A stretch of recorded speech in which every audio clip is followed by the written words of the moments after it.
మీరు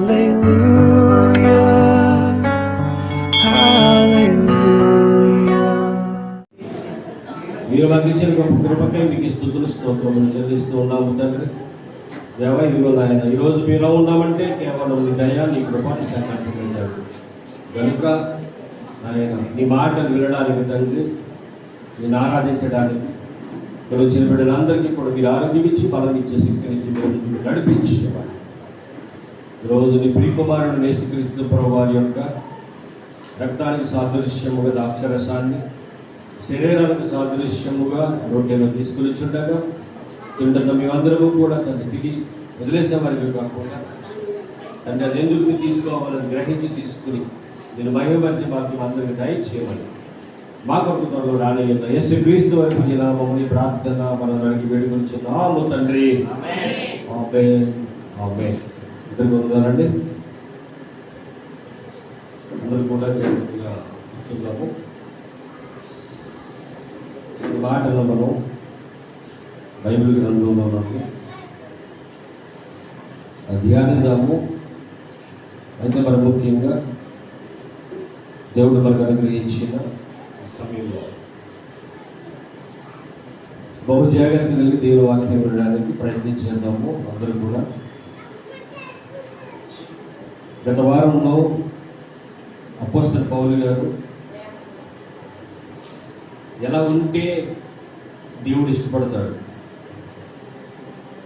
ఏది దేవునికి ఇష్టం, ఏ భక్తి దేవునికి ఇష్టం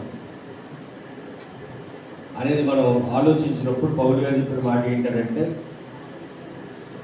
నువ్వు కొండలు పగిలింపగలిగే ప్రార్థన చేసినప్పటికీ, నిరంతర విశ్వాసం ఉన్నప్పటికీ, నువ్వు దేవదూతల భాషలతో మాట్లాడినను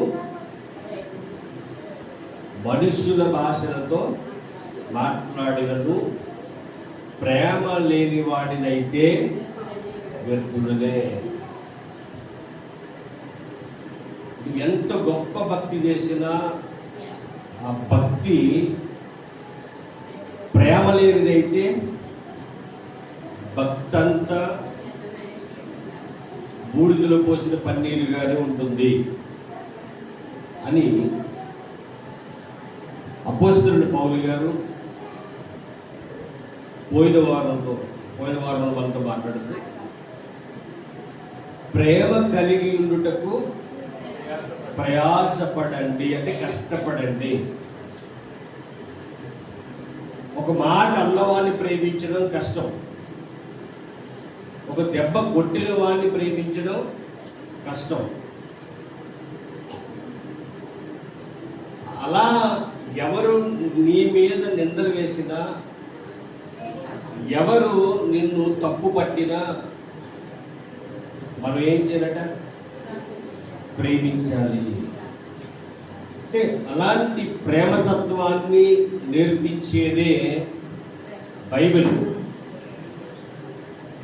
అన్ని వాటిలో కాదు, ఇది ప్రత్యేకంగా ఉన్నది, ప్రత్యేకింపబడినది. అందుకే క్రైస్తవుడు ప్రత్యేకింపబడిన వాడు అని రాయబడింది.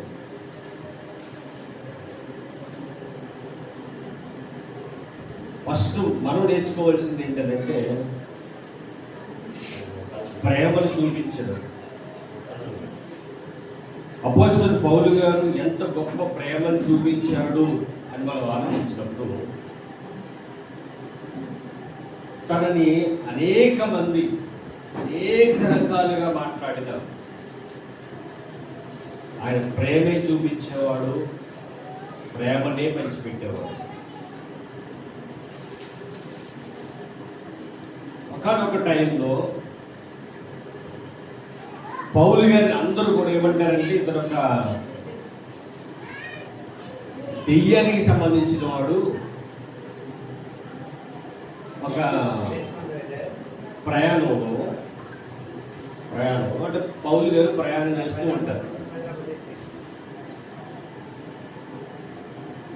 పౌలు గారు ప్రయాణం చేసుకుంటూ వెళ్తున్న ఆ టైంలో పౌలు గారు ఏం చేస్తారంటే బంధిస్తారు, ఖైదీగా వేరే చోటకి తీసుకెళ్తారు. అలా తీసుకెళ్ళినప్పుడు అప్పుడు సముద్రాలలో ప్రయాణం ఎక్కువ జరుగుతుండేవి, అంటే వాడల మీద వెళ్తూ ఉండేవారు అన్నమాట.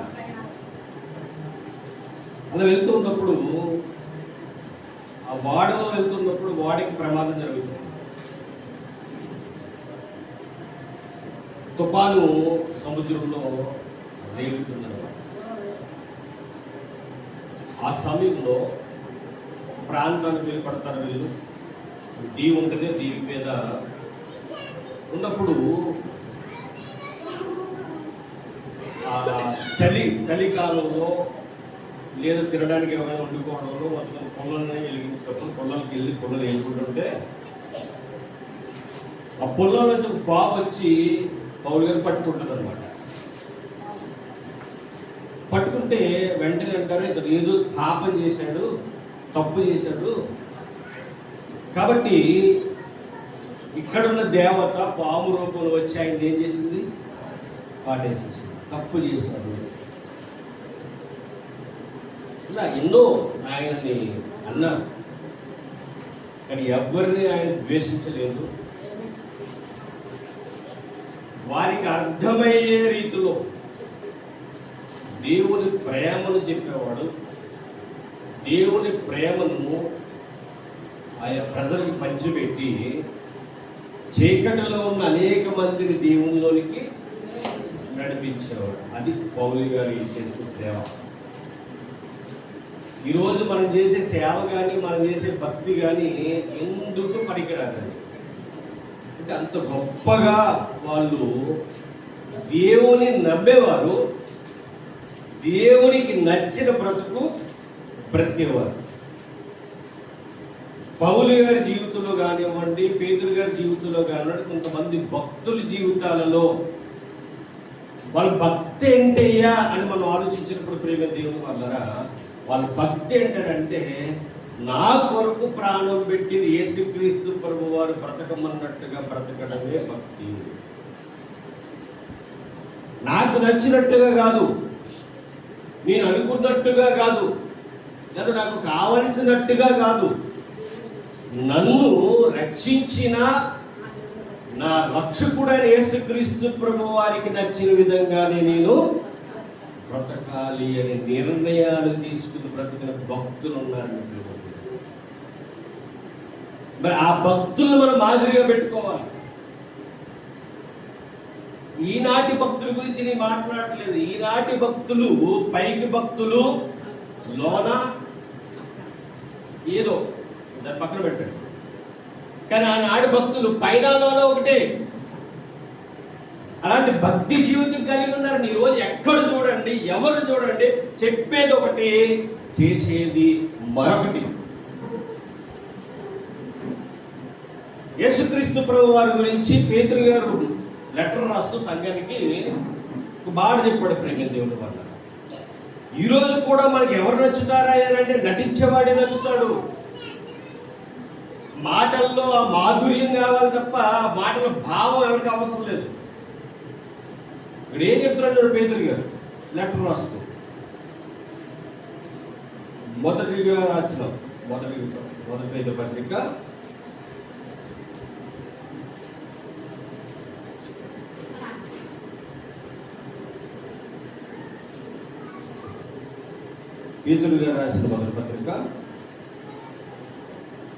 2వ అధ్యాయము 19వ వచనం చదువుతామండి. ఎవడైనను అన్యాయముగా శ్రమ పొందుచు దేవుని గూర్చిన మనస్సాక్షి కలిగి దుఃఖము సహించిన ఎడల అది హితమగును. అంటే ఎలాంటి శ్రమ అంటే మళ్ళీ చదువుదాం ఒకసారి. ఎవరైనా ఇందులో వారు వీరుడు కదా, ఎవడైనను అన్యాయముగా శ్రమ పొందుచు. అన్యాయంగా శ్రమ అంటే ఏంటి? తప్పు చేయకుండా బాధ అనుభవించడం, శిక్ష అనుభవించడం శ్రమ. దృష్టిలో పెట్టుకోండి. శ్రమ పొందుచు దేవుని గురించిన మనస్సాక్షి కలిగి దుఃఖము సహించిన ఎడల అది హితము అగును. అంటే అది మంచిది. మీరు తప్పు చేయలేదు, నిందలు మీ మీదకి వస్తున్నాయి. ఇప్పుడు నీ తప్పు చేయలేదు కాబట్టి నింద నాకెందుకు రావాలి అని నిన్ను అన్నవాడి మీదకి వెళ్ళి నువ్వు గొడవెట్టుకోవాలా? మనమైతే ఏం చేస్తుంది? నేను చెయ్యింది ఎందుకు అనాలి? వస్తుందో రాదు బాబు చెప్పండి. నేను ఆ పని చేయలేదు కానీ చెయ్యిన దాన్ని చేసేటట్టు ఎందుకు చెప్పారు అని వెంటనే తగు తేలుకోవాలంతే. ఆ గొడవకు మనం ఏం చేస్తాము? అసలు ఎందుకు అన్నారు, ఏంటి, దీనివల్ల ఏమైనా ఉపయోగం ఉందా లేదా, అది ఎందుకు జరుగుతుంది, మన భక్తి ప్రాసెస్లో ముందుకు వెళ్తున్నాం కాబట్టి ఇలాంటి జరుగుతున్నాయా అంటే ఇవేమి ఆలోచించిన క్రైస్తవుడు. నేను అనలేదు, నేను చేయలేదు, ఎందుకు ఈ మాట నేను పడాలి? కానీ ఇది ఫస్ట్ ప్రతి ఒక్కరిలో తగ్గించుకోవాలండి. ఏదో అనేస్తే మనకు పోయేదేమీ లేదు, అనేనివ్వండి. కానీ ఎందుకు అనాలి నువ్వు పట్టుదల పట్టుకుంటే చాలా నష్టాలు ఎదుర్కొంటాం. ఆ రోజు తేలిపోవచ్చు, కానీ దానివల్ల ఎన్నో మనస్పర్ధలు, ఎన్నో గొడవలు, అసలు నీ కుటుంబంలో సమాధానమే ఉండదు. ఒక్కరోజు ఆగేనంటే గొడవలన్నీ ఏమవుతుంది తెలుసా? సర్దుమలు. తర్వాత విషయం, అన్నది ఎవరో అన్నవలసింది ఎవరో అందరికి తీర్పు ఇచ్చేది దేవుడు ఉన్నాడు అని బట్టి మర్చిపోవద్దు. ఇక్కడ అంటున్నాడు, నువ్వు తప్పు చేయలేదు, నువ్వు శిక్ష అనుభవిస్తున్నావు, శ్రమ అనుభవిస్తున్నావు. ఈ శ్రమ ఎవరు చూస్తున్నారో తెలుసా? దేవుడు చూస్తున్నాడు. చూడండి 20వ వచనం. తప్పిదముకై దెబ్బలు తిరిగినప్పుడు మీరు సహించని యెడల మీకు ఏమి గనము, మేలు చేసి బాధపడినప్పుడు మీరు సహించని యెడల అది దేవునికి హితమును. ఎందుకు మీరు పిలవబడితిరి? తప్పు చేశారు, దొంగతనం చేశారు, నాకు శిక్ష పడవలసిందే. అరే నేను బాధ అనుభవిస్తున్నానని నేను చెప్పకూడదు, ఎందుకంటే తప్పు చేశావు కాబట్టి శిక్ష పడింది, దాని రూల్ ఉన్నది. దాని గురించి నేను బాధపడినా లేకపోతే గొప్పగా అనుకున్న ఏ లాభం కూడా లేదు. తప్పు చేయకుండా ఎప్పుడైతే శిక్ష అనుభవిస్తావో అది దేవునికి ఘనము. ఎప్పుడు సహిస్తావో, ఎప్పుడు నువ్వు దాన్ని సహించి ఓర్చుకుంటావో అది నీ జీవితానికి గొప్ప దారిని తీసుకెళ్తుంది. ఇప్పుడు ఎందుకు ఈ మాటలు మనం చూపిస్తున్నాడు అని మీరు ఆలోచిస్తే ప్రేమ దేవుని వల్ల 21వ వచనం అంటున్నాడు, క్రీస్తు కూడా అంటే యేసు క్రీస్తు ప్రభు వారు బ్రతికిన విధానాన్ని చూపించడానికి ఇక్కడ మనకి ఒక మ్యాటర్ రాస్తున్నాడు. అంటే మీకు అర్థం కావాలి, మీరు ఇలా బ్రతకాలి, మీరు కూడా ఇలా బ్రతికి మీ బ్రతుకును ముందుకి కొనసాగించాలి. క్రీస్తు కూడా మీ కొరకు బాధపడి మీరు తన అడుగు జాడలయందు నడుచుకున్నట్టు మాదిరి ఉంచిపోయేను. ఎవరికి? ఇప్పుడు మనం ఏం చేయాలి చెప్పండి? ఇప్పుడు దీన్ని బట్టి ఏమండి వెనకాల అందరూ అడుగుతున్నా మనం ఏం చేయాలంటారు? మీరు వినలేదు కదా, మీరు వినలేదు. ఇది మళ్ళీ చెప్తున్నాను, ఇది మనందరికి అవసరం. ఇది మనందరికి అవసరం. ఇప్పుడు యేసుక్రీస్తు ప్రభు వారు మాదిరి చెల్లారట. ఏ మాదిరట? ఇప్పుడు యేసుక్రీస్తు ప్రభు వారిని ఎలాగైతే బ్రతికారో ఆయన బ్రతుకును బట్టి మనం బ్రతకడానికి నిశ్చయించుకునే వచ్చాము, లేదా మనకి తోచింది చేద్దామని వచ్చామా క్రైస్తవులకు? చెప్పండి ఏమండి, అందరిని అడుగుతున్నాను. క్రీస్తులోనికి వచ్చింది క్రీస్తుకు తగ్గట్టు బ్రతకడానిక, క్రీస్తు బ్రతకమన్నట్టు బ్రతకడానిక, మనకి నచ్చినట్టుగా బ్రతికి ఈ బ్రతుకు ముగించుకుని పోవడానిక? యేసు క్రీస్తు ప్రభువు వారు బ్రతకమన్నట్టు బ్రతకడానికి ఈ భూమి మీద ఆయన ఎలా బ్రతకమన్నాడో బ్రతికి చూపించి చచ్చిపోవడానికి. నువ్వేం చేసినా చివరికి మరణం అనేది సత్యం. కాబట్టి ఆ మరణం వచ్చేసరికి మనం సంతోషంగా దాన్ని స్వీకరించాలి, సంతోషంగా దాన్ని మనం ఆహ్వానించాలి. అలా ఆహ్వానించాలంటే భూమి మీద మనం ఎలా బ్రతకాలంటే మనకి మాదిరి ఉంచి వెళ్ళనేసి క్రీస్తు ప్రభువు వారు ఏ ఉంచి వెళ్ళారని మనం ఆలోచిస్తే ప్రేమ దేవుని వల్లరా క్రీస్తు కూడా మీ కొరకు బాధపడి, ఎవరి కొరకట? ఎవరి కొరకు? అంటే లోకంలో ఉన్న వారి కొరకు అంటారా? లోకంలో ఉన్నది ఎవరు? మనమేనండి. మన కొరకు బాధపడండి. ఎంత బాగుంది మాట చూడండి. మన గురించి ఎవరు బాధపడతారు చెప్పండి? సొంత భర్త బాధపడతాడా? ఎంతవరకు బాధపడతాడు? కొంతవరకు. నాకు ఒక విషయం అర్థం కాదండి, ఎప్పుడు కూడా ఆలోచిస్తూ ఉంటాను. మన కాళ్ళు చేతులు అన్నీ బాగా ఆడుతున్నాయి అనుకోండి, భార్య ఇష్టపడుతుంది, భర్త ఇష్టపడతాడు. సపోజ్ భార్య వంట చేయలేకపోతుంది, ఇంకా వంట చేయలేకపోతుంది, ఇద్దరే వంట చేసుకోవాలి. ఎన్ని రోజులు సహించి చేసుకుంటాడు చెప్పండి? జీవితాంతకాలం ఎలా చేసుకుంటూ ఉంటాడా? ఓన్లీ చేసుకుంటాడు. ఒక రోజు వడ్డు పెడతాడు, 2వ రోజు వడ్డు పెడతాడు, 4 వడ్డు పెడతాడండి. ఇంక వంటలేకపోతే వంటలు తెప్పిస్తాడు. 3 నెలలు గడిచింది, ప్రేమ అలాగుంది, తగ్గలేదు. 3 నెలల తర్వాత అదే ప్రేమ ఉంటుందో, ప్రేమ తగ్గుద్దా? నిజం చెప్పండి. ఉండదని అనకంటే అబద్ధం అన్నట్టే, సమస్య లేదు అందులో. మనిషి ప్రేమ శాశ్వతం. అన్ని బాగుండి సరదాగా ఎక్కే వయసు, బండి టకటగా ఎక్కేసి నడిచి వెళ్ళిపోదాము, ఒకసారిగా సినిమాకి వెళ్ళిపోయి ఒకసారి అన్ని తిరిగేసి అన్ని ఏమన్నా తిరిగేసి వచ్చేంత వరకు బాగానే ఉంటుంది. ఇంకా ఎక్కడికి వెళ్ళలేకపోతున్నాను నేను, రా నీ కూడా అనేసరికి ఉంటుంది. ఓకే, ఎలకాలం ఉంటుంది చెప్పండి. అలాగే ప్రేమ కూడా ఉండదు. కొత్తలో ఉంటుందండి మౌడి పిల్లలకి. కొత్తలో ఒక నెల, 2 నెలలు, సంవత్సరం, 3 సంవత్సరాలు గడిచేసరికి ఏమవుతుందంటే ప్రేమ ఉండదని అన్నయ్య ఉంటుంది. బాగా దగ్గర అయిపోతాం కాబట్టి ప్రేమలో కనిపించదు అంతే. ప్రేమ ఉండదని అన్ను, ప్రేమ ఉంటుంది. బాగా క్లోజ్ అయిపోయాం కదా, నిజమే. బాగా క్లోజ్ అయిపోయిన మన భర్త మీద ప్రేమ, భార్య మీద భర్తకి, భర్త మీద భార్యకి ప్రేమ అలాగే ఉంటుందండి. కానీ మాటలు అప్పుడు దాకా ఇప్పుడు కూడా అది ఏదో ఉందని ఇప్పుడు మాటలు ఉండాలండి. అప్పుడు దాకా అందరూ అప్పుడు ఏదో ఫోన్లో వస్తాయి. మీరు బాగానే ఉన్న పక్కన ఎవరో మీ అత్తగారు, మీ మామగారు, మీ ఆడపడుచో నీ డేటాను పిలుస్తున్నాడు, ప్రేమ సంపాదించారు అనమాట అని ఎక్కిస్తూ ఉంటారు. అంటే ఇక్కడ నేను చెప్పేది ఏంటంటే, భర్త మీద భార్యకున్న ప్రేమ, భార్య మీద భర్తకున్న ప్రేమ తగ్గదు. దగ్గర అయ్యే కొద్ది ఎలా వేరే రకంగా ఉంటుంది. ఆ ప్రేమ అయితే అలాగే ఉంటుంది, కానీ ఆ ప్రేమ మనకు అర్థం కాదు. అందుకే ఈరోజు చాలా మంది జీవితాల్లో భార్య భర్తల మధ్య గొడవలు అనేవి ఉంటూ ఉన్నాయి. అవి ఎక్కడ దాకా వెళ్ళిపోతున్నాయండి? విడాకుల దాకా వెళ్ళిపోతాయి. మళ్ళీ అర్థమవుతుంది చాలా మంది ప్రేమ.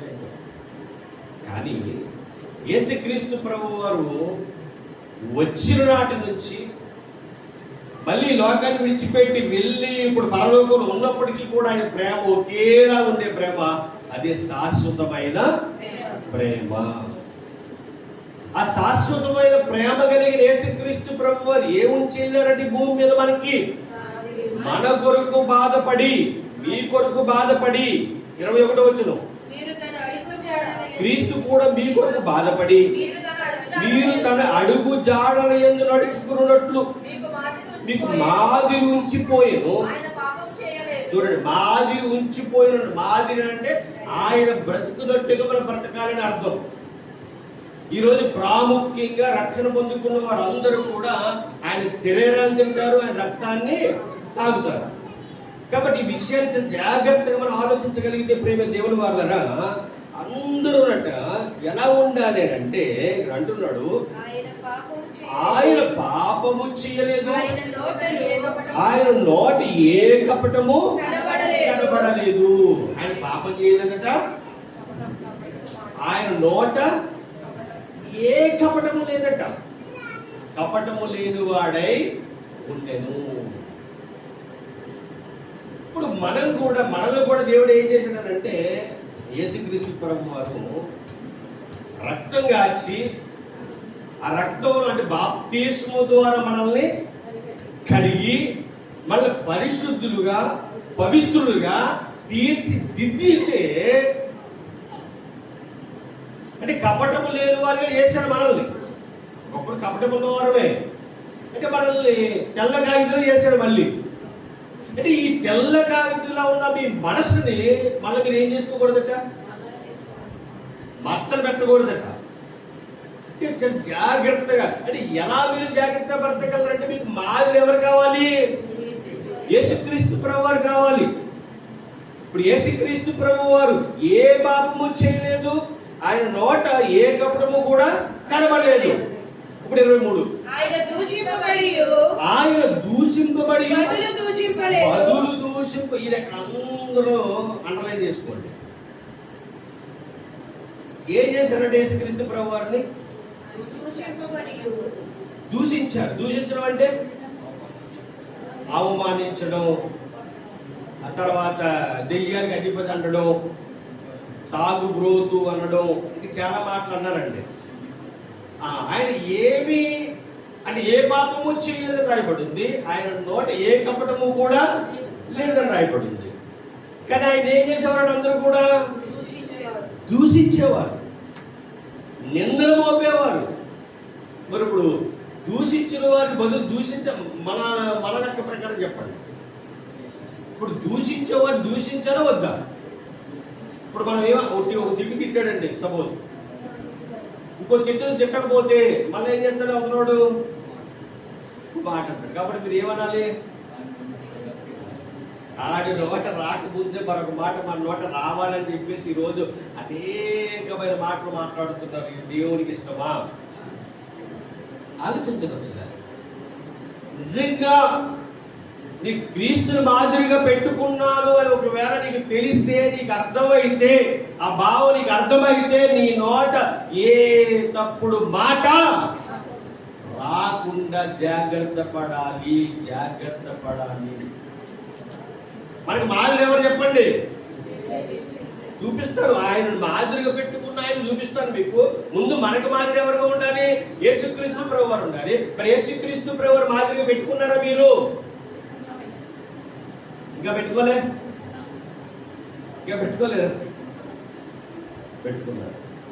మరి పెట్టుకున్న మన నోట అప్పుడప్పుడు ఏమైనా తేడాగా మాట్లాడుతున్నామా? సరే గ్రహించండి. ఈ విషయమే కొంతమందితో పంచుకున్నప్పుడు నాతో మాటలు ఏంటంటే, కొంతమంది అయితే మానవులం కదండి, మనుషులం కదండి, ఇలాంటి తప్పదండి. అప్పుడు దేవుడు కూడా అంటాడు, మీరు మానవులు కదమ్మా, మనుషులు కదమ్మా, మీకు ఈ దారి ఉండదమ్మా. మొక్కమాట లేదు ఆయనకి. మనకైతే మొక్కమాట అంతా చెప్పేమో కానీ కొన్ని వాటి గురించి మాట్లాడుతున్నప్పుడు ఎందుకంటే మీరు అలా మాట్లాడతారు, వెళ్ళేవాళ్ళు వెళ్ళకి మారరు కదా, మీరు వాళ్ళ స్వేచ్ఛని అడ్డగించేస్తున్నారు అంటారు. ఏంటంట? వాళ్ళ స్వేచ్ఛని నేను అడ్డగించేస్తున్నానట. అంటే నేను అడిగేది ఏంటంటే, ఇది నాకు సంబంధించింది కాదు కదా. మీరు స్వేచ్ఛతో దేవునికి నచ్చని చేస్తే అది ఎవరికి తప్పది? నాగా మీకా? నాకేం కాదు. ఎందుకంటే నేను నా దేవునికి ఇష్టముగా, నా దేవునికి మెచ్చుకునేలా, నా దేవుడు నన్ను ఇష్టపడేలా నీ బ్రతుకుతున్నాను అనుకోండి, అది చెప్పడం నా ధర్మం. అంతే, చెప్పడం నా ధర్మం. వినడం వినకపోవడం అనేది అది వినే వాళ్ళు బట్టి పోద్ది.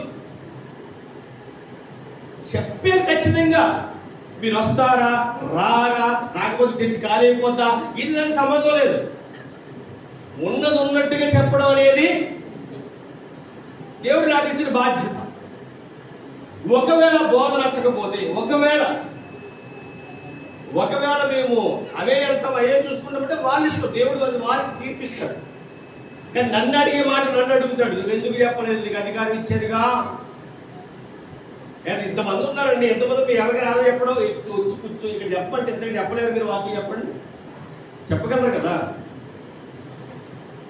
మరి ఇచ్చిన ఆ అధికారాన్ని, దేవుడిచ్చిన అవకాశాన్ని నేను నా సొంత ప్రయోజనాల కోసం, నా సొంత లాభం గురించి, నా సొంత పేరు గురించి నేను మాట్లాడితే దేవుడు ఒప్పుకూడదండి.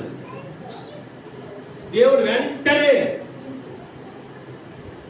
నువ్వు చచ్చిపోయి వెంటనే వెతకపోయి చెప్పారు, ఇలా రమ్మంటే ఇలా వెళ్ళిపోమన్నాడు ఆయన.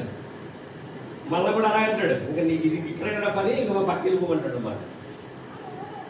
మాదిరి. యేసుక్రీస్తు ప్రభువారు మాదిరి ఉంచుకున్న మనము మరి ఆయన చెప్పినట్టుగా ఆయన బ్రతుకున్నట్టుగా మనం ఎందుకు బ్రతకలేకపోతున్నాం? ఆయనట దూషింపబడ్డాడు కానీ మళ్ళీ దూషింపలేదు, బదులు దూషింపలేదు. ఆయన శ్రమ పెట్టబడి ఆయన శ్రమ పెట్టబడి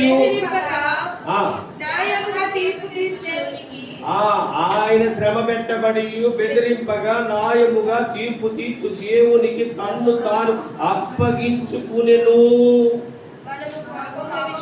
ఆయన ఏం చేశాడట? ఎలా శ్రమ పడ్డాడు చెప్పండి? ఆయన శ్రమ పెట్టబడి తప్పు చేసి శ్రమ పెట్టబడ్డా?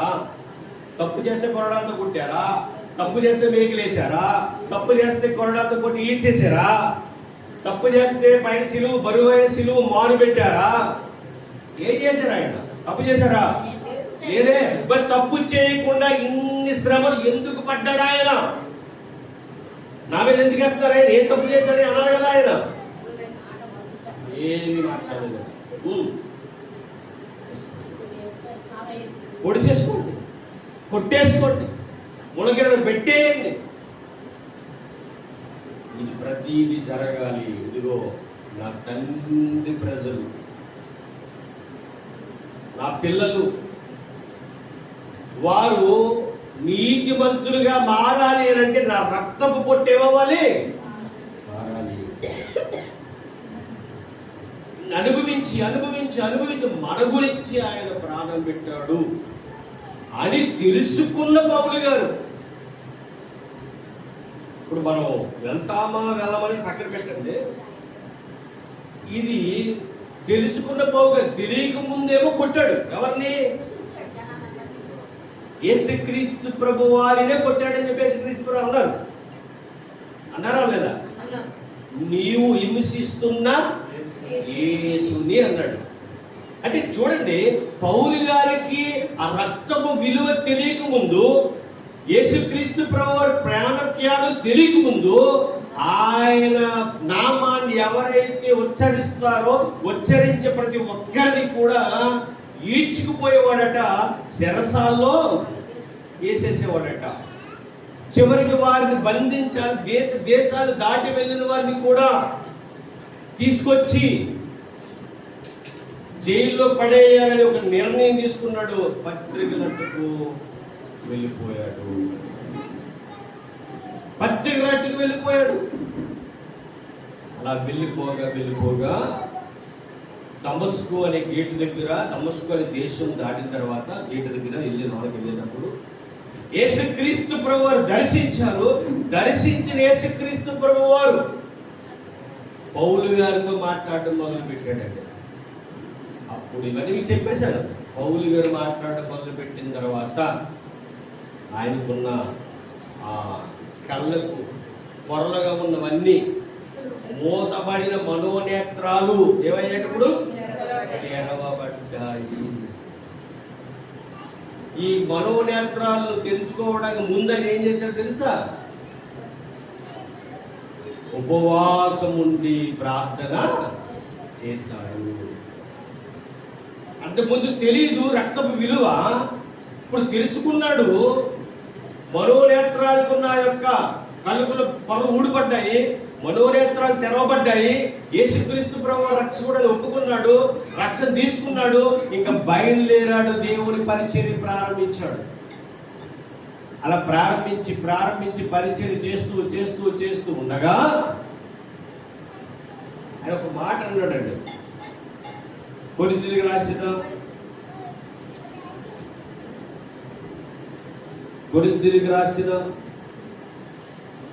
మొదటి పత్రిక 11వ అధ్యాయము. కొరింథీయులకు రాసిన మొదటి పత్రిక 11వ అధ్యాయము ప్రారంభవచనం. నేను క్రీస్తును పోలి నడుచుచున్న ప్రకారము మీరును నన్ను పోలి నడుచుకోండి. అంటే ఇక్కడ ఒక ఆయన మనకు కనిపిస్తున్నాడు. యేసుక్రీస్తు ప్రభువు మాదిరి ఉంచి వెళ్ళారన్న సంగతి పేతురు గారి ద్వారా రాయిస్తే, ఇప్పుడు డైరెక్ట్ గా మాట చెబుతున్న ఒక భక్తుడు, మహాభక్తుడు, యేసుక్రీస్తు ప్రభు వారి ఎరగక ముందు యేసుక్రీస్తు ప్రభు వారినే, ఆయన నామాన్ని పలికిన వారినే, ఓచకోత కోయించిన అపోస్తలుడు పౌలు గారు అంటున్నమాట. స్టెఫెన్ సౌలుకి కారణం ఎవరయ్యారంటే, ఎవరెందుకు నా పేరు రాసింది అక్కడ అన్నాడు అంతే. సౌలు అని సంతకం పెట్టేస్తానంటాడు. ఎవరు మరణానికి కారణం? స్టెఫెన్ మరణానికి కారణం ఎవరు సంబంధాలంటే ఇదిగో సౌలు సంబంధం చెప్పండి, పేపర్ తేంటే సంతకం పెడతాను అన్నాడు. పెట్టేశాడు. ఇంకా అనేక మంది ప్రార్థన చేసుకుంటుంటేనట ఆ ఇంట్లో ప్రార్థన జరుగుతున్నాయట.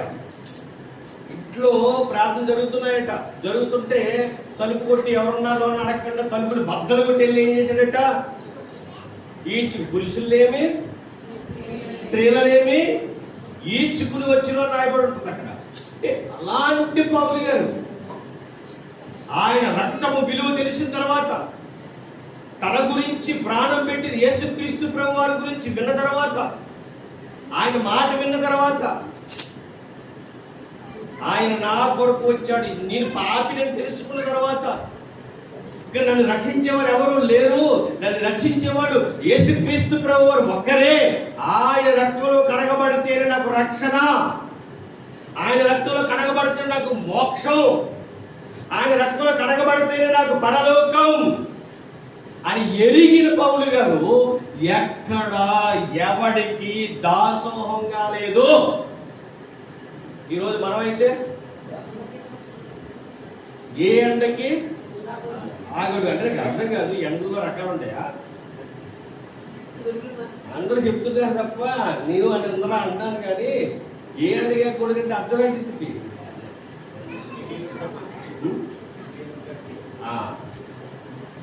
తన మాటకి ఎటు బాగుంటే అటు, ఏదేమైనా తన మాటకి రైటింగ్ రావాలి, లేకపోతే తన మాటకి పబ్లిసిటీ రావాలి. అది ఏ అడగా ఊడికంటే అని అనుకుంటాను. అయితే పౌలు గారు అలా చేయలే. పౌలు గారు సువార్త ప్రకటిస్తుంటే చంపడానికి చాలా మంది వచ్చేసారు. ఒక చోట పెద్ద పబ్లిక్ మీటింగ్ పెట్టారట. ఆనాడే పెడితే అక్కడ పరిచయులు ఉన్నారు, శాస్త్రులు ఉన్నారు. ఆయన బోధ మార్చే పౌలు గారు కాదు. ఆయన ఎక్కడున్నా ఒకటే బోధ, వాళ్ళ మనస్సును మార్చే బోధ ఖచ్చితంగా చెప్పేసేవాడు. వెంటనే వెనకాల ఆయన చంపడానికి జనాలు. ఒక చోట అయితే సుమారుగా 70 మంది పోగైపోయేటట్టు. ఎందుకు? సన్మానం చేయడం కాదండి, సెక్యూరిటీ కాదు,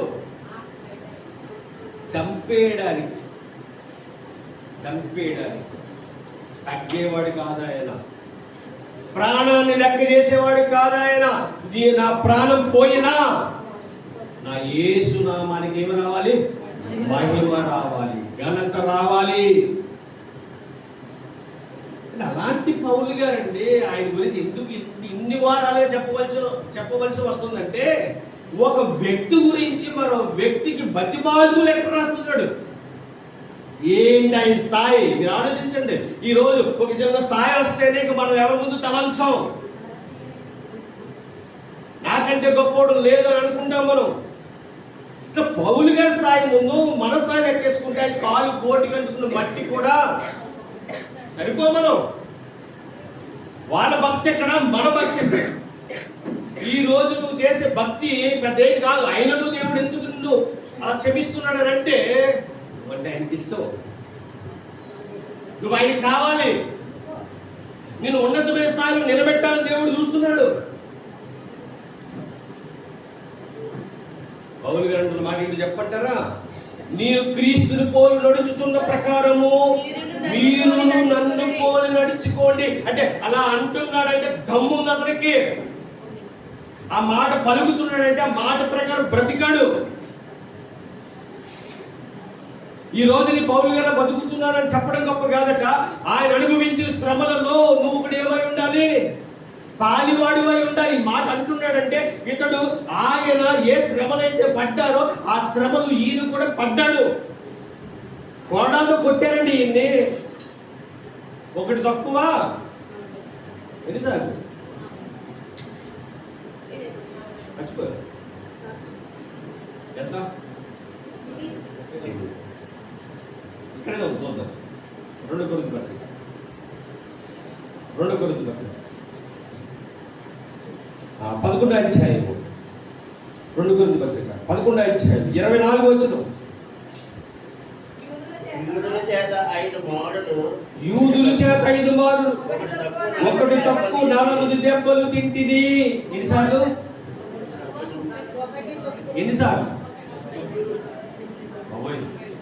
ఒకటి తక్కువ అంటే 39. ఎన్నిసార్లు అలాగే 5 సార్లు. అంటే ఎన్ని దెబ్బలు తిన్నాడు ఆయన? 5 4 20 200 అందులో 5 తీసేయాలి. 195. Very good. లెక్కలు సూపర్. 190 దెబ్బలు తిన్నాడండి ఆయన. దేంతో? కొరడాతో. ఎందుకు తిన్నాడు? తప్పు చేశాడు కొట్టారా? కాదు, సువార్త ప్రకటన చేస్తున్నందుకు, ఆ దేవుని పరిచయం చేస్తున్నందుకు, అనేక మంది చీకట్లో ఉన్నవారు వెలుగులోనికి తీసుకొస్తున్నందుకు. ఏమంటే నువ్వు దేవుని పని చేస్తున్నప్పుడు, సువార్త ప్రకటిస్తున్నప్పుడు నీకొచ్చేది ఏం కదట? ఏం రావు నీకు? సన్మానాన్ని ఎవడో చేయడు. ఒకరు చేస్తున్నాడంటే నువ్వు చేసేది అంతంత మాత్రం భక్తే. సన్మానానికి పాత్రుడు నువ్వు. దేవుడు పని చేస్తున్నావు. ఆ సన్మానం ఈ కొద్దిపాటి దేనితోటి? సాల్వతోటి, కొద్దిపాటి పూలతో కాదు సన్మానం. గొప్ప సన్మానం దేవుడిచ్చేది, శాశ్వతమైన సన్మానం. పౌలు గారు, బర్నబా గారు సువార్త ప్రయాణించుకెళ్ళిపోతుంటే ఆయనకు పూదండలు తెచ్చారట. తెలుసు కదా మీకు ఆ విషయం? పూదండలు తెచ్చారట. అప్పుడు అన్నారట, అయ్యలారా మేమును మీలాంటి స్వభావము గలవారి మనుషులమే. అయితే ఇక్కడ కార్యం జరగడానికి కారణం ఏం కదయ్యా? ఎవరు చెప్పంటారా? దేవుడు. మీ కొరకు వర్షాన్ని కురిపిస్తున్నాడు చూశారు, ఎండరగా ఇస్తున్నాడు చూశారు. ఆ దేవుణ్ణి మేము ప్రకటిస్తున్నామయ్యా అని దేవుని నామాన్ని బయలుపరిచారు. ప్రేమ దేవుని వల్ల ఇక్కడ ఈయన ఒకడు తక్కువ 40 దెబ్బలు 5 సార్లు తిన్నాడట. 190 సార్లు తిన్నాడట. ఇంకొకసారి ఎక్కడ తిన్నాడంటే రాళ్లతో దెబ్బలు కొట్టేశారట ఆయన్ని. అదే చూడ, అవన్నీ నీ తర్వాత ఉంది, ఉపవాస ప్రాంతం ఉంది ఇవన్నీ. అయితే ఇక్కడ మీరు ఆలోచించండి, ఆయన ఏమన్నాడు? ఎక్కడ? 1 కొరింథీ పత్రిక 11వ అధ్యాయం ప్రారంభోచనలో ఏమన్నాడు? నేను క్రీస్తుని పోలి నడుచుకున్న ప్రకారము మీరు నన్ను పోలి నడుచుకోండి. అంటే మీరు క్రీస్తుని పోలి నడుచుకోవడం అంటే ఎలా నడుచుకున్నాడు అంటే ఆయన పడిన ప్రతి కష్టము, ప్రతి శ్రమ పడుతూ ఆయన ఎలాగైతే దూషింపబడ్డాడో అలాగే నేను కూడా దూషింపబడ్డాను. కానీ ఆయన ఎలాగైతే దూషింపలేదో బదులు నేను కూడా ఏం చేయలేదట? దూషింపలేదు. అంటే యేసుక్రీస్తు ప్రభు వారి మాదిరిగా పెట్టుకుని బ్రతకడం అంటే ఏంటి చెప్పమంటారా? మీకు బాధగా ఉన్నా చెప్పాలి, తప్పదు. ఇది మీకే కాదు, ఈ వాక్యము నాకు. ఎందుకంటే వాక్యము 2 అంచులు కదా. ఇప్పుడు వెళ్ళిపోదు. 2 అంచులు గల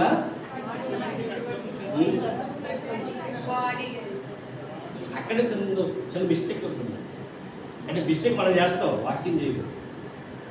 ఎందుకనగా దేవుని వాక్యము 2 అంచులు గల ఎటువంటి ఖడ్గము కంటే, అంటే 2 అంచుల ఖడ్గము కంటే కూడా పదునైనది. అంటే అది మీకు, అంటే వింటున్న మీకు, చెబుతున్న మాకు. ఇప్పుడు వాకి ఇలాగే ఆలోచించాలి. ఏదో నేను నిలబడి చెప్పేస్తున్నాను కదా, ఇదే వాళ్ళకే అనుకోకండి. ఎప్పుడు కూడా ఈ వాక్యము నాకు కూడా, ఈ వాక్యము నన్ను కూడా పొడుస్తుంది. ఒకవేళ ఏ విషయంలో నేను కూడా తప్పు చేస్తే, నేను కూడా ఒకవేళ చెబుతున్నాను కానీ చెయ్యకపోతే ఈ మాట నన్ను ఏం చేస్తే తెలుసా? పొడుస్తుంది. అలా పొడవబడితేనే వాక్యం మన యొక్క హృదయాంతరంగంలోకి వెళ్తుంది. శ్రమ అనుభవించాడు, బాధను అనుభవించాడు. అంటున్న మాట ఏంటంటే, ఇదిగో నేను క్రీస్తుని పోలి నడుచుకున్నానయ్యా, మీరు నన్ను పోలి కూడా నడుచుకోండి. ఇది ఎవ్వరికి ఆటంకంగా ఉండడానికి ఒప్పుకుంటలే. ఒకవేళ నేను మాంసం తినడం ఎదుటి వారికి ఇబ్బంది అయితే ఏమన్నాడు? మాంసము తినడం కూడా ఏం చేస్తాడట? మానేస్తా. అంటే ఇబ్బందికరమైనది ఏంటి కూడా నేను విచారకరమైనది ఏంటనంటే పబ్లిక్ లో చెప్పకూడదు, వ్యక్తిగతంగా కొన్ని ఉంటే చేసుకో. అందులో మొదటిది ఏంటంటే విగ్రహాలు కనిపించింది వ్యక్తిగతంగా నీ ఇష్టం, కానీ పబ్లిక్ లో దాన్ని ఏం చేయకూడదట? నేనలే మొదటి కొద్ది పత్రికలో ఇప్పుడు చూపించలే, కానీ మొదటి కొద్ది పత్రికలో ఉందన్నమాట. నీవు తినే విషయంలో ఎవరికైనా అభ్యంతరకరంగా ఉంటే ఏం చేయాలట? మానే, తినొద్దు. దీనివల్ల ఇప్పుడు ఏం చేస్తున్నావు? Public platform తీసుకెళ్తున్నావు. పౌలు గారి బోధ అది కాదు. పౌలు గారు అన్న మాట ఏంటంటే, ఇదిగో ఒకవేళ నేను మాంసం తింటుంటే ఎవరికైనా అభ్యంతరకరంగా ఉంటే నేను మాంసమే మానేస్తాను. నేను చేసే పని వల్ల ఒకరు దేవుళ్ళలోనికి రాకుండా ఉండడం నాకు ఇష్టము లేదు. ఎందుకంటే దేవుడు నన్ను శిక్షిస్తాడు, దేవుడు నన్ను ఊరుకోడు, లెక్క అప్పగించాలి దేవుని ఎదురు నీవు. కాబట్టి నా దేవుడికి నచ్చింది ఏం చేస్తాను తప్ప నాకు నచ్చింది ఎప్పుడు కూడా నేను చేయను. నా దేవుడికి నచ్చింది ఏం చేస్తాను తప్ప నా చుట్టూ ఉన్న బంధువులకు ఎప్పుడు నచ్చింది నేను చేయను. ఇది పౌలు గారి బోధ. నేను పౌలు గారిని ఫాలో అవుతాను. ఎందుకంటే పౌలు గారు అన్నారు, నేను క్రీస్తును పోలి నడుచుకున్న ప్రకారం మీరు నన్ను పోలి నడుచుకోండి. అలా నడవడం మామూలు విషయం కాదు. ప్రియమైన దేవుని వల్ల అలా నడిస్తే నీ భార్యని ఇబ్బంది పెడుతుంది. నిజమంటే క్రీస్తుని పోలి నడుచుకుంటుంటే ఎక్కడి నుంచో శ్రమ రాదు. ముందు ఎక్కడి నుంచి వస్తుంది? నీ కుటుంబం నుంచి శ్రమ వస్తుందా రావట్లేదు? చెప్పండి ఒకసారి. సుధా, నీ భార్య అని అంటుందా? నీకు అంటలేదా? అంటే విషయం ఏంటంటే నా భార్య నన్ను అంటుంది, కానీ మీరు ఎలాగెత్తారు అనకూడదంటే బాధపడతాను అంటుంది. ఎవరు? అప్పుడు అనుకుంటాను, తండ్రి మీకు నచ్చినట్టుగా బతుకుతున్నారు అన్నమాట. నిజమంటే ఇంట్లో భార్య ఒక పొగడేసింది అనుకో, అంటే అది నచ్చింది ఏదో చెప్తున్నాను అనమాట. నేను తోడకపోతే ఎస్ లోకానికి నచ్చడం నేను బాగా చెప్తున్నాను అనమాట అనిపిస్తుంది నాకైతే సుమా. ఎందుకంటే దేవుడిలో గొప్పగా ముందు కొనసాగుతున్నప్పుడు ఆ కొనసాగింపకుండా నిన్ను అడ్డగించడానికి అపవాదిగాడు నీ ఇంటిలోంచే వాడుకుంటాడు. అప్పుడు తెలివిగా యుక్తితో వారికి సమాధానం చెప్పే స్థాయి మనకి కావాలి. పౌలు గారు చెప్పే ప్రతి మాట మీరు ఏం చేయాలి? మనసును పెట్టాలి. ఆయన అంత గొప్పగా బ్రతికాడు కాబట్టేనండి, ఇప్పుడు వచ్చిన ఫిలోమోను పత్రికకి వెళ్దాన్ని పూర్తి చేస్తాం. అంత గొప్పగా ఆయన బ్రతికాడు కాబట్టే ఏమంటాడంటే ఫిలోమోను పత్రికలో లెటర్ రాస్తూ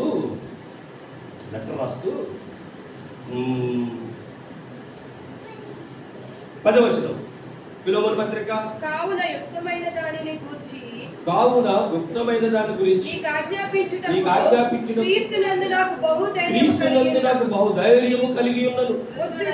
వృద్ధుడను ఇప్పుడు క్రీస్తు యేసు ఖైదీ అయిన పౌలును నేను ప్రేమను బట్టి వేడుకొనుట మరీ మంచిదనుకుని నా బంధకములలో నేను కనిన కుమారుడు ఒనేసిము కోసము నిన్ను వేడుకొనుచున్నాను. తర్వాత అతడు మునుపు నీకు నిష్ప్రయోజనమైన వాడే గాని ఇప్పుడు నీకును నాకును ప్రయోజనకరమైన వాడాయను.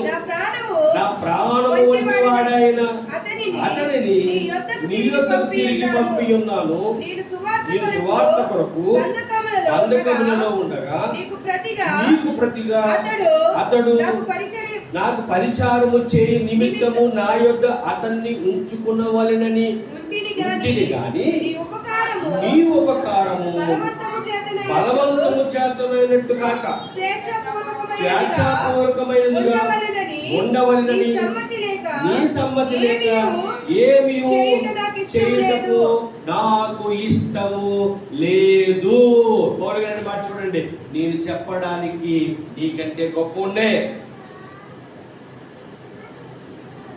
నీ ఆత్మ రక్షించింది ఎవరు? వాక్యం చెప్పి నేనే.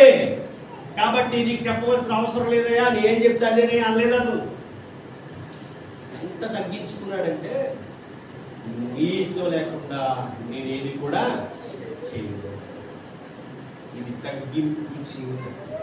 ఏంటి ఇన్ని వారాలు మనం చదువుకుంటున్నాం కదా, ఎక్కడైనా పౌలు గారు చేసే సేవా విధానం ఎలా ఉంది? గొప్పగా ఉంది. పేతురు గారే పౌలు గారి గురించి మాట్లాడుతూ ఆ పౌలు గారు చెప్పే విషయాలు అర్థం చేసుకోవడం చాలా కష్టంగా ఉన్నాయంటాడు పేతురు గారు.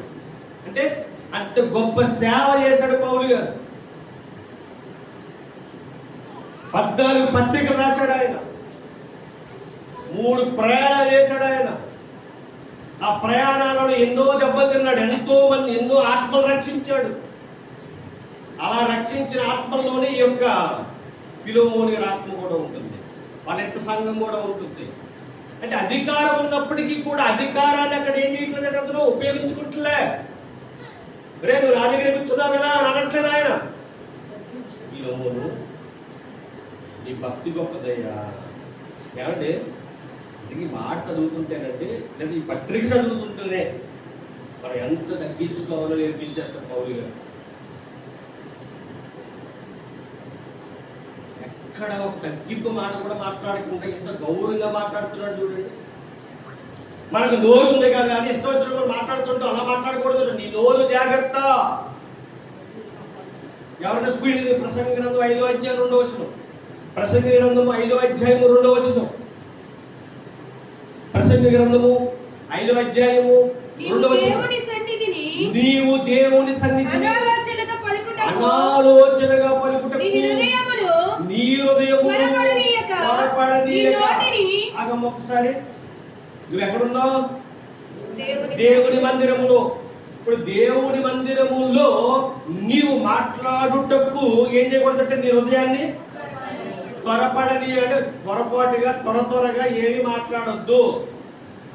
అంటే ఇక్కడ చెప్పే వాక్యం చెప్పేవారైనా సరే, నెక్స్ట్ కింద కూర్చున్న మీరైనా సరే, దేవుని మందిరంలోకి వచ్చినప్పుడు, దేవుని మందిరంలో ఉన్నప్పుడు మీరు మాట్లాడడానికి నిదానించి మాట్లాడాలి.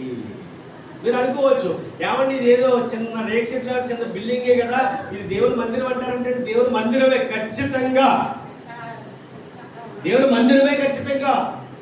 ఇక్కడ దేవుని యొక్క దేవాలయాలు చాలా ఉన్నాయి, తెలుసా మీకు? ఎందుకు తెలీదా? ఇక్కడ దేవుని ఆలయాలు ఎన్ని ఉన్నాయో చెప్పంటారా? ఇక్కడ మీరు అందరూ ఎవరి ఆలయాలు చెప్పండి? దేహమే దేవుని ఆలయం. ఇప్పుడు ఇక్కడ రక్షణ పొందుకున్న వారు అందరిలో ఎవరు ఉంటారట? దేవుడు ఉంటాడు. మీరందరూ ఎవరటప్పుడు దేవుని ఆలయం. మరి ఇప్పుడు దేవుని ఆలయము, దేవుని ఆలయాలు అన్ని కలిస్తే ఇక్కడ దేవుడు ఉంటాడా ఉండడా? మన మందిరంలో అయితే ప్రతిరోజు ఉంటాడు. మరి ఇంకో చోట ఉంటాడా లేదంటే వారిస్తే. కానీ మన ఈ మహిమ గల క్రీస్తు ప్రార్థన మందిరంలో అయితే ప్రతిరోజు దేవుడికి మహిమ కలుగును గాక.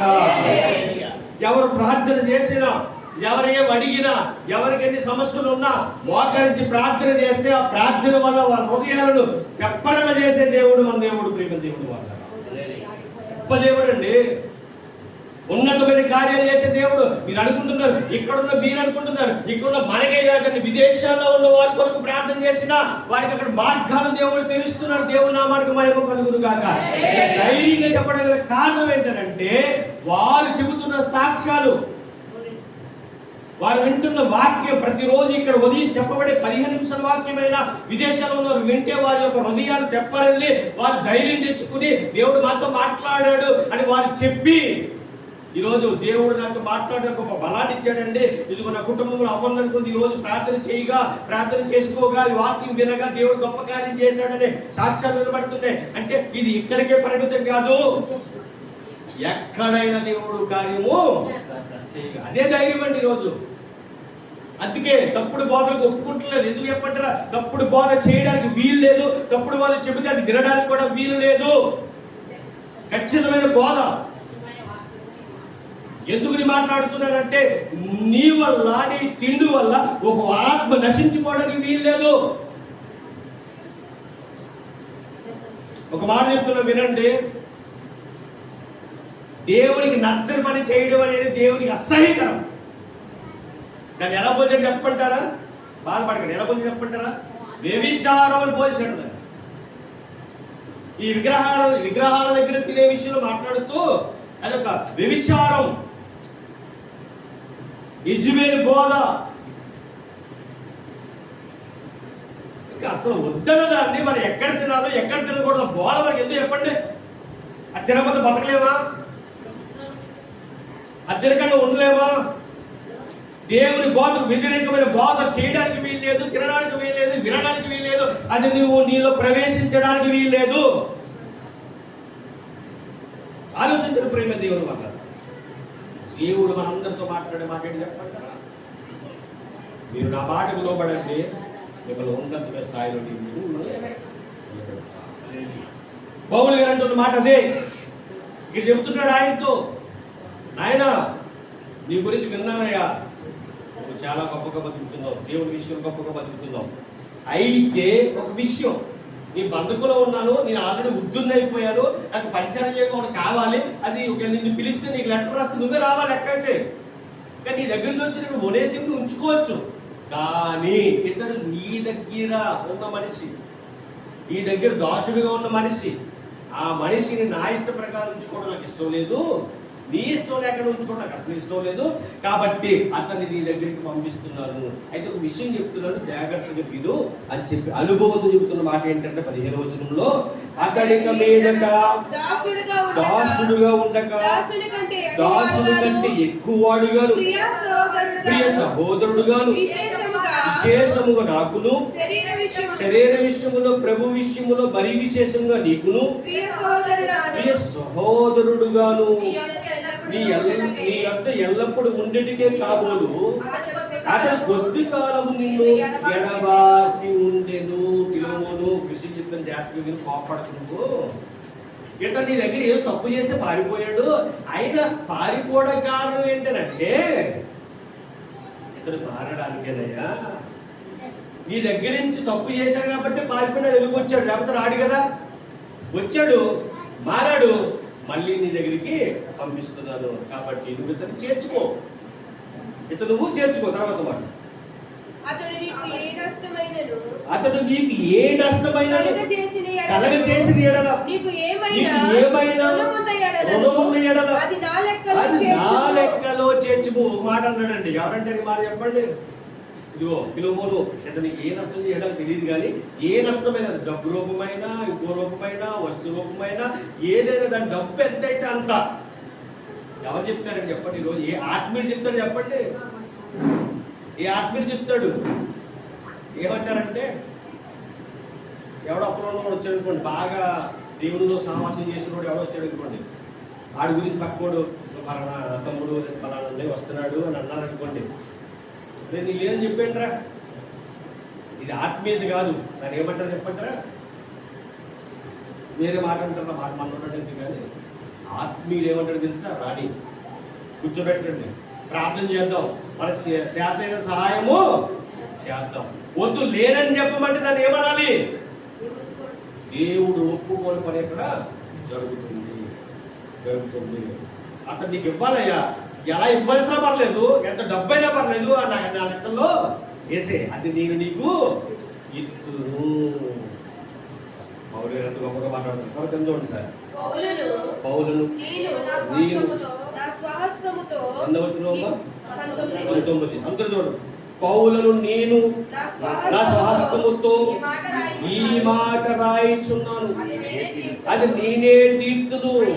ఆయనను నీ ఆత్మ విషయములో నీవే నాకు రుణపడి ఉన్నావని నేను చెప్పలేదా?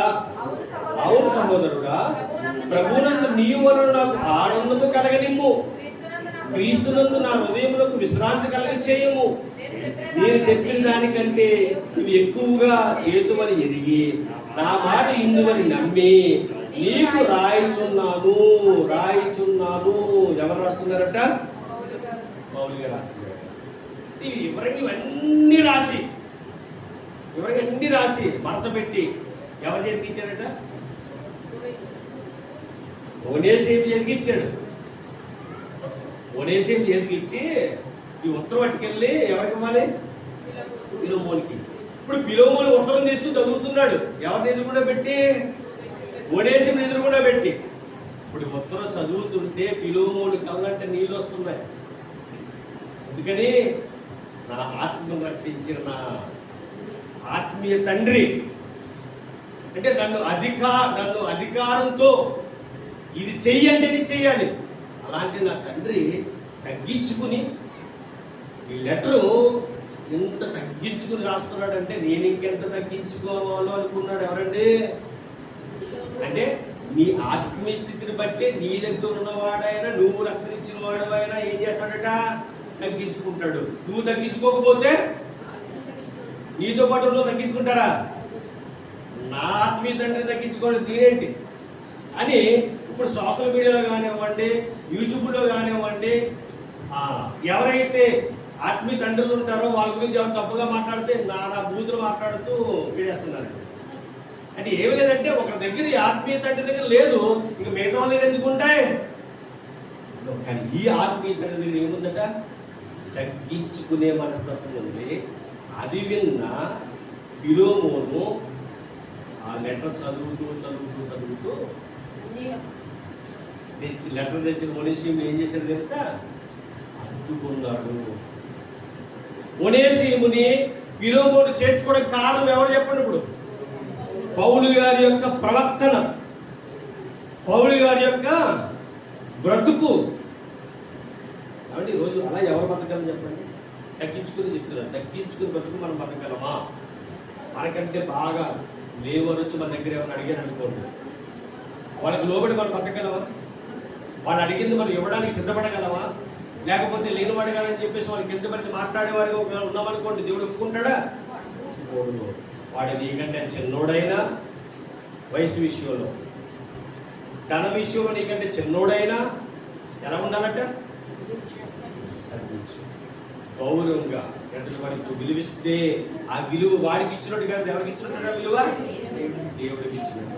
ఇది అర్థం కావట్లేదు ఈరోజు మనకి. అంటున్నాను, మీరు ఎవరిని కించపరిచి ఇప్పుడు కూడా మాట్లాడడానికి వీలు లేదు. మాట్లాడొద్దు. మాట్లాడడం వల్ల మన జీవితాలకే నష్టం. పౌలు గారి జీవితం చూసాడా? అలా తగ్గించుకోవడం వల్ల లాస్ట్ చివరిలో ఆయన ఏమన్నాడు? ఇదిగో నేను ప్రాణార్పముగా పోయబడి తిని నా పరుగు కడముట్టించి తిని నేను జీవ కిరీటం పొందుకోవడానికి సిద్ధంగా ఉన్నాను. అది నాకు మాత్రమే కాదు, నేను ఎలాగైతే బ్రతికిన అలా బ్రతికిన వారందరికీ సిద్ధపరచబడి ఉంది. అది మీరు కూడా పొందుకోవాలి అని అన్నాడు అపోస్తలుడు పౌలు గారు. రాశారు, బ్రతికాడు. ఆ బ్రతుకుని మనము కూడా బ్రతికి చూపించేవారుగా ఉండాలి అని. మన బ్రతుకు జీవితాల్లో హెచ్చింపు కంటే తగ్గింపు అనేది చాలా ముఖ్యం. తగ్గించుకున్నవాడు హెచ్చింపబడును, హెచ్చించుకున్నవాడు తగ్గించబడును.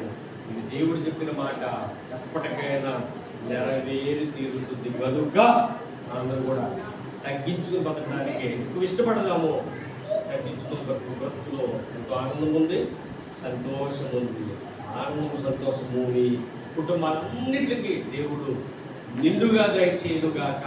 ఆమేన్. ప్రార్థన. పరలోకమందున్న మా తండ్రి, నీ పరిశుద్ధమైన శ్రేష్టమైన జ్ఞానమైన నామములో స్తుతులు స్తోత్రములు. ఇదిగో నాయన, ఇంతవరకు మీరు మాతో మాట్లాడాలని గమనించుకున్నాం. ఎందుకంటే తగ్గించుకున్నవాడు హెచ్చింపబడును, హెచ్చించుకున్నవాడు తగ్గించబడు. మా జీవితాల్లో ఒకవేళ మేము ఏమైనా హెచ్చించుకునే వారిగా ఉన్నాం, మేము అట్టి వారిగా కాకుండా తగ్గించుకునే జీవితాలు మా అందరికీ దయచేయమని విన్న మాట ఆయన హృదయం అనే భాగ్యం భద్రం చేసుకున్న భాగ్యం ప్రతి ఒక్కరికి దయచేయమని మా కొరకు త్వరలో రానయ్యున్నాం. యేసు క్రీస్తు వారి పొందిన నామమున ఈ ప్రార్థన మనకి వేడుకొచ్చున్నాము తండ్రి. ఆమేన్. ఆమేన్. అందరికి వందనాలండి. అందరూ కూడా కూర్చుని మొదటి